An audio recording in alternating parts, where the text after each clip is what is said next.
आप देख रहे हैं जोहार झारखंड और बड़ी खबर आ रही है रांची से, जहां शातिर साइबर गिरोह का खुलासा हुआ है। ऑनलाइन शॉपिंग साइट में सेंधमारी कर डेटा चुराकर ठगी करने वाले एक गिरोह का पर्दाफाश किया गया। यह गिरोह कितना शातिर था कि राजधानी में बैठकर देश भर के 20 राज्यों के लोगों को अपनी ठगी का शिकार बना चुका है। पुलिस ने 3 साइबर अपराधियों को गिरफ्तार किया है। गिरफ्तार तीनों आरोपी बिहार के रहने वाले हैं, जिनमें 3 महीनों से ये रांची में किराए के मकान लेकर रह रहे थे और वहीं से अपने नापाक मंसूबों को अंजाम दे रहे थे। गिरफ्तार आरोपियों में करण कुमार नालंदा का रहने वाला है, चंदन कुमार शेखपुरा का और तीसरा आरोपी सुदामा कुमार नवादा जिले का रहने वाला है। इन तीनों साइबर अपराधियों को बाकायदा ट्रेनिंग दी गई थी। इनके पास से 2000 लोगों का डेटा बरामद हुआ है। पूछताछ में इन लोगों ने 150 लोगों से ठगी की बात स्वीकारी है।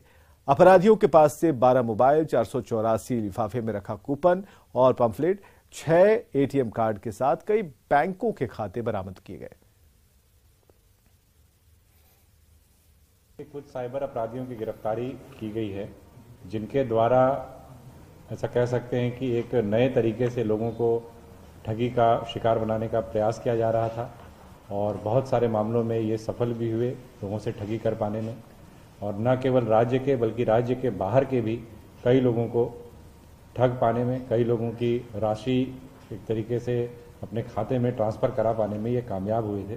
बेसिकली इनके अगर हम मोडस ऑपरेंडाई की बात करें, इनके तरीके की बात करें, तो इनके द्वारा विभिन्न जो शॉपिंग ऑनलाइन वेबसाइट्स हैं उनके डेटाबेस, उनके कस्टमर्स के डेटाबेस को किसी प्रकार से इन्हें प्राप्त किया गया इनके द्वारा, और उन कस्टमर्स को इनके द्वारा मैसेजेस भेजे जाते थे और साथ ही साथ कुरियर भी भेजा जाता था, जिसमें कि पैम्पलेट और एक स्क्रैच कार्ड होता था।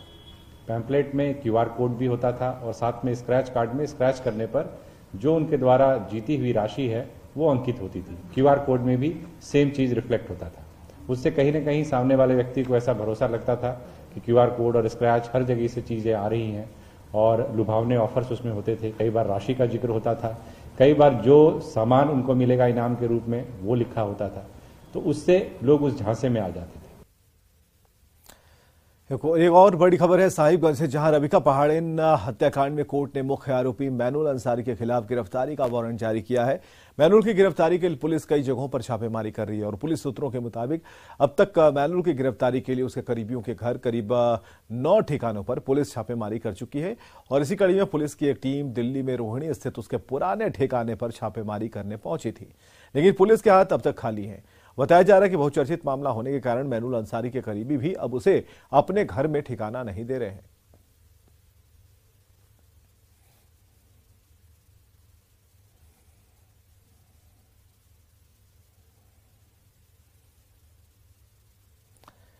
तो साहिबगंज से एक बड़ी खबर हम आपको बता रहे हैं। कोर्ट ने जारी किया है गिरफ्तारी वारंट और जो जानकारियां मिल पा रही हैं, मुख्य आरोपी मैनुल अंसारी के खिलाफ गिरफ्तारी वारंट जारी किया गया है। कोल्हान में नक्सलियों के खिलाफ सुरक्षा बलों ने मोर्चा संभाल लिया। लगातार 2 दिन नक्सली हमले के बाद अब बार पार की लड़ाई शुरू हो गई है। टोटो जंगल में जवान अपने मिशन में लगे हुए हैं। नक्सलियों के इस किले को ध्वस्त करने को लेकर हाई लेवल मॉनिटरिंग हो रही है। नक्सलियों के खिलाफ आर पार की जंग, नक्सलियों के किले को ढहाने की तैयारी। कोल्हान में सुरक्षा बलों ने संभाला मोर्चा। टोटो जंगल में मिशन पर जवान। नए साल में चाईबासा में नक्सलियों के पलटवार के बाद सुरक्षा बलों ने मोर्चा संभाल लिया है। नक्सलियों के खिलाफ सुरक्षा बल आर पार की लड़ाई लड़ रहे हैं। इलाके में नक्सलियों के खिलाफ अंतिम कील ठोकने की तैयारी है। टोंटों के घने जंगलों को नक्सलियों ने अपना अभेद किला बना रखा है। ऐसे में कोल्हान इलाके में झारखंड पुलिस और केंद्रीय अर्धसैनिक बलों ने घेराबंदी शुरू कर दी है।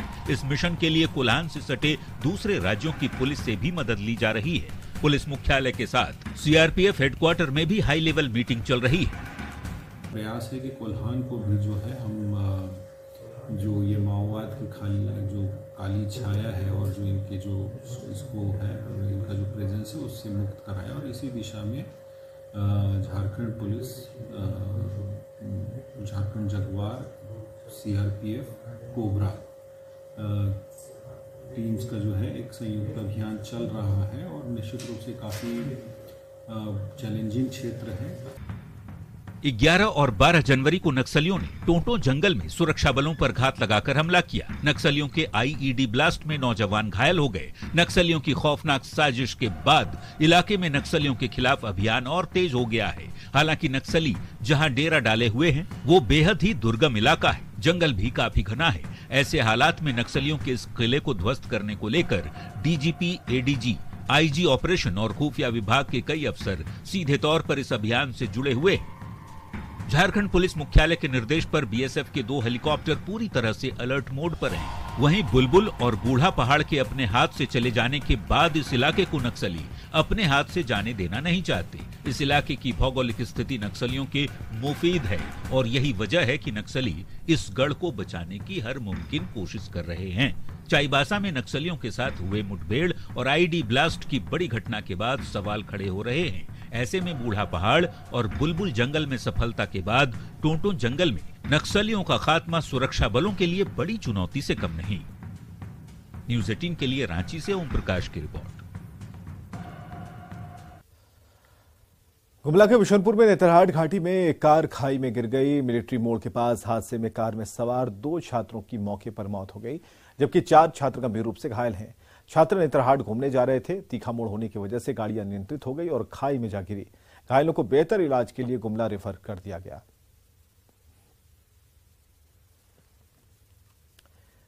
रामगढ़ के मांडू प्रखंड के काशी खाप गांव में डीप बोरिंग में अचानक तेज आवाज और विस्फोट के बाद दहशत का माहौल है। बोरिंग से 8 से 10 फीट पानी का ऊंचा फव्वारा उठने लगा और साथ ही पानी के फव्वारे के साथ जहरीली गैस का रिसाव होने लगा। इसके बाद आसपास के ग्रामीण घबरा गए। दोनों डीप बोरिंग 3 की दूरी पर स्थित है, 3 फीट की दूरी पर स्थित है और एक डीप बोरिंग गांव में पेयजल आपूर्ति के लिए कराया गया था, जबकि दूसरा डीप बोरिंग कोयले की खोज के लिए सीसीएल ने करवाया था। पानी के उठते फव्वारे को देखने के लिए काफी संख्या में लोग जुट रहे हैं। सीसीएल अधिकारियों को इस बारे में खबर कर दी गई है। अपने आप गैस भर जाता है कि क्या भर जाता है तो अपने आप पानी फेंकने लगता है। कहीं पे भी बोरिंग होता है, जैसे कि चापाकल वाला या तो कहीं भी कोई चेकिंग सीसीएल द्वारा चेकिंग करता है, उसमें बोरिंग किया हुआ रहता है तो उसमें अपने आप पानी फेंकता है। लेकिन आज हम लोग अचानक जब यहाँ पे आए हैं तो ये देख रहे हैं कि पानी का बम्फर एकदम तेजी गति में, पूरा एकदम रफ्तार और स्पीड गति में पानी का जल प्रवाह बह रहा है पूरा। उसके बाद पानी यहाँ बोरिंग में आवाज का भी हड़कम जैसा लगा, तो डर सब ब्लास्टिंग टाइप का आवाज भी लगा। अच्छा डर लगा, हम लोग को डर लगा, तभी लोग को यहाँ से हम लोग किनारे भी करवाए। जमशेदपुर में मरीन ड्राइव के पास कचरा डंपिंग यार्ड से लोग परेशान हैं। 17 लाख की आबादी वाले शहर में कचरा मरीन ड्राइव के पास सड़क किनारे फेंका जा रहा है। कचरे से निकलने वाले धुएं से यहाँ के अपार्टमेंट में रहने वाले जो लोग हैं परेशान हैं। लोग कई बार नेता और मंत्री प्रशासन से गुहार भी लगा चुके हैं, लेकिन इनकी मांग अनसुनी है। अब ये लोग डंपिंग यार्ड पास विरोध प्रदर्शन की तैयारी में जुटे हैं। डंपिंग यार्ड के पास कचरा पहाड़ का रूप लेता जा रहा है। फ्लैट वासियों के लिए रोज की परेशानी बन गई है। इस स्थल पर पिछले 2-2.5 साल से इस इलाके का कचरा को डंप किया जा रहा है। कचरा डंप होने के बाद कोई ना कोई शरारती तत्व इसमें आग लगा देता है और जिसके जो धुआं है वो धुआं से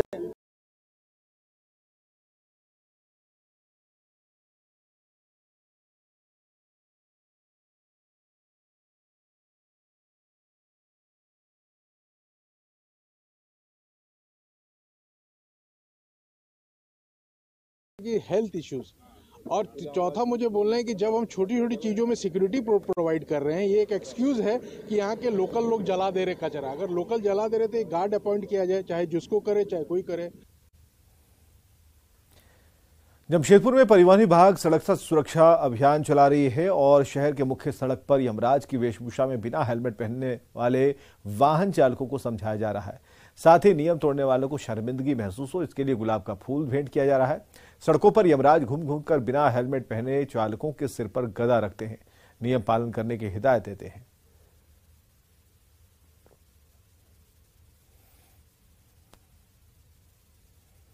उम्र भगवान बना के भेजा के 70-80 साल जियो, लेकिन तुम लोग पहले ही आना चाहते हैं, तो ऐसा ना करें। जब भी आप गाड़ी चलाए टू व्हीलर तो हेलमेट लगा, साथ में चेन स्ट्रिप अवश्य लगा। उसके बाद ट्रैफिक नियमों का पालन करें और जब 4 व्हीलर गाड़ी आप चलाते हैं तो सीट बेल्ट अवश्य लगा, ये ज़रूरी है, नहीं तो आपकी छोटी सी लापरवाही किसी की जान ले सकती है। गुलाब बांटकर सब लोगों को अवेयर करेंगे कि हेलमेट पहने, ओवर स्पीडिंग ना करें, गलत साइड से वो पास नहीं करें, और लोगों को यही समझाकर उनको गुलाब देकर एक हम लोग झारखंड सरकार की तरफ से ये सेफ्टी वीक पूरे ऑल ओवर झारखंड हर जिले में चलाया जा रहा है। वैसे लोगों को जो ट्रैफिक वायलेशन करते हैं उनको ट्रैफिक फाइन भी किया जाता है, और अभी जैसा कि आप लोगों को जानकारी होगा कि 11 तारीख से 17 तारीख तक रोड सेफ्टी वीक मनाया जा रहा है। उसके तहत आज 14 जनवरी को लोगों को गुलाब फूल देकर वैसा लोगों को गिल्ट महसूस करवाया जाए जो ट्रैफिक वायलेशन कर रहे हैं। रांची में परिवहन विभाग सड़क सुरक्षा को लेकर चौक चौराहों पर अभियान चला रहा है। हाथों में बैनर लेकर लोगों को जागरूक किया जा रहा है। लोगों को गलत ड्राइविंग के परिणामों के बारे में भी बताया जा रहा है। सड़क सुरक्षा अभियान को लेकर कई संगठन और समूह सामने आए हैं। सड़क सुरक्षा आज की तारीख में चिंता की एक बड़ी वजह है और हाल के दिनों में दुर्घटनाओं की संख्या में बढ़ोतरी के बाद प्रशासन सक्रिय है और हर साल राष्ट्रीय सड़क सुरक्षा सप्ताह 11 से 17 जनवरी तक मनाया जाता है।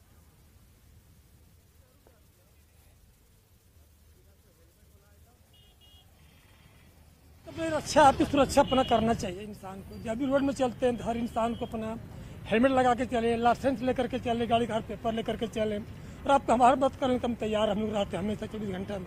उनके गार्जियन से हमको थोड़ा सा भी दुख कम नहीं होता है जब उस सड़क दुर्घटना में उनका मौत होता है।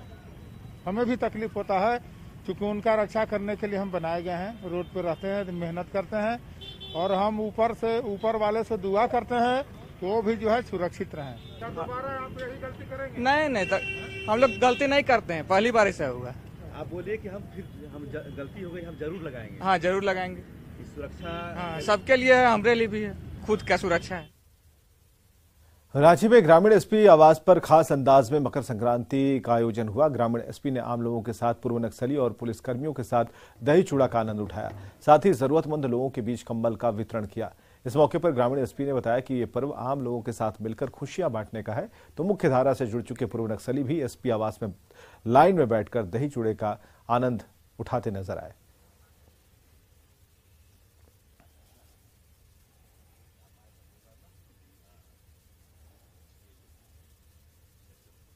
मेरे साथ मेरे सारे स्टाफ है, नगर के भी स्टाफ है, ट्रैफिक के भी स्टाफ है, सीनियर एसपी साहब के यहाँ के भी स्टाफ है, ट्रैफिक सारे लोगों के साथ मिल बैठ के।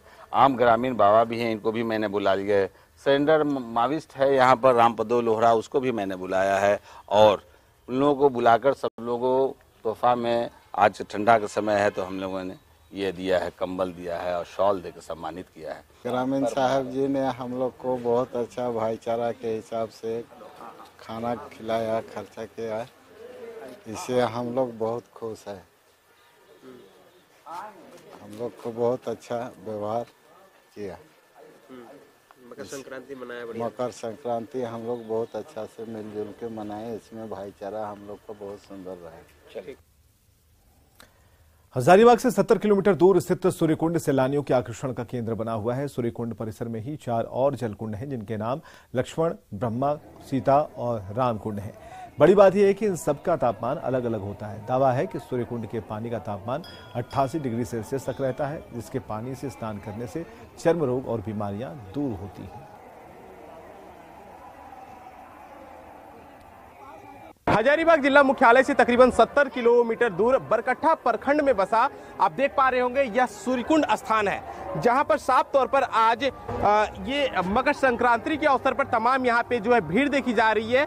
श्रद्धालु के साथ साथ तमाम राज्य के साथ साथ अन्य राज्य के भी यहाँ पे पर्यटक पहुंच रहे हैं। हमारे साथ यहाँ के एक स्थानीय है, इस कुंड के बारे में विस्तृत हम इनसे जानकारी लेते हैं। 1200 ईस्वी से हम लोग का पूर्वजों के द्वारा ऐसा देखा गया है कि सूर्यकुंड का जो झरना है 1200 ईस्वी से पहले से ही है, लेकिन ज्ञात जो हुआ है और जो हम लोग जानते हैं वो 1200 ईस्वी से ज्ञात हो रहा है। ये 1200 ईस्वी से इसी प्रकार से टेम्परेचर चलता आ रहा है। मेन कुंड सूर्यकुंड है जो 88 डिग्री टेम्परेचर में है, जिसमें 18 मिनट में चावल हो जाता है। और अन्य कुंड है जिसका टेम्परेचर अलग अलग है। सीता कुंड जो नॉर्मल है, लक्ष्मण कुंड जिनका टेम्परेचर 32 डिग्री सेल्सियस है और ब्रह्मकुंड है जिसका टेम्परेचर 37 डिग्री सेल्सियस है। तो अलग अलग कुंडों का अलग अलग टेम्परेचर है। अब ये देखना यह होगा कि यह क्षेत्र का विकास कब तक, कहां तक, क्या संभव हो पाता है। सुशांत सोनी, न्यूज 18, हजारीबाग। पाकुड़ में पकुड़िया के सिद्धपुर गांव में गर्म झरने का अनोखा कुंड है। मकर संक्रांति के मौके पर कई राज्यों से लोग यहां स्नान के लिए पहुंचे। यहां पूरे साल गर्म पानी निकलता रहता है और मान्यता है कि यहां स्नान करने से चर्म रोग दूर हो जाते हैं। जहां गर्म पानी निकलता है उस पानी को छूना मुश्किल है, इसलिए उसे कुएं की तरह घेरा गया है, जिससे पानी थोड़ा कम गर्म होकर निकलता है। यहीं पर लोग स्नान करते हैं। धरती से गर्म पानी निकलने के अद्भुत नजारे को पर्यटकों को ये खूब भाता है।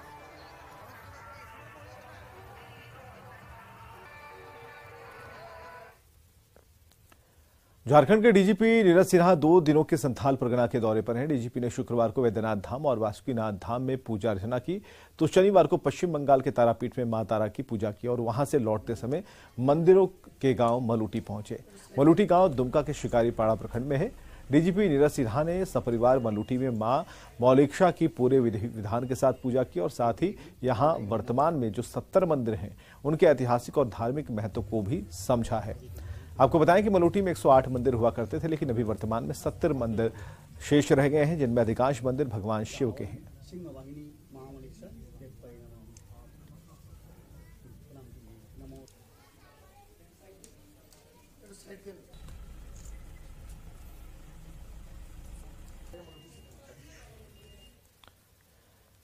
मकर संक्रांति के मौके पर बिहार, झारखंड समेत देश के 16 शहरों को रिलायंस जियो ने एक बड़ी सौगात दी है। बिहार के पटना, मुजफ्फरपुर और झारखंड के रांची, जमशेदपुर समेत देश के 16 शहर जियो ट्रू 5G से जुड़ गए हैं, जिसे डिजिटल दुनिया की ओर एक और बड़ा कदम के तौर पर देखा जा रहा है। पटना की बात करें तो जियो 5G ट्रू का लाभ शहरी क्षेत्र पटना साहिब से लेकर दानापुर तक मिलेगा, जबकि मुजफ्फरपुर के भी शहरी क्षेत्रों में अब लोग इसका फायदा ले पाएंगे। झारखंड की अगर बात की जाए तो भगवान बिरसा मुंडा की भूमि रांची और स्टील सिटी जमशेदपुर के शहरी इलाकों में जियो का ट्रू 5G नेटवर्क शुरू हो गया। इन शहरों में जियो वेलकम ऑफर के तहत ग्राहकों को आमंत्रित किया जाएगा और फिर वे बिना किसी अतिरिक्त लागत से 1 Gbps स्पीड पर अनलिमिटेड डेटा का मजा ले पाएंगे। जियो 2G5 सेवाओं की लॉन्चिंग होने के साथ ग्राहकों को न केवल अब सबसे अच्छा मोबाइल और इंटरनेट नेटवर्क मिलेगा, बल्कि इससे ई गवर्नेंस, शिक्षा, automation, artificial intelligence, health care और आईटी समेत कई क्षेत्रों में तेजी से नए अवसर खुलेंगे।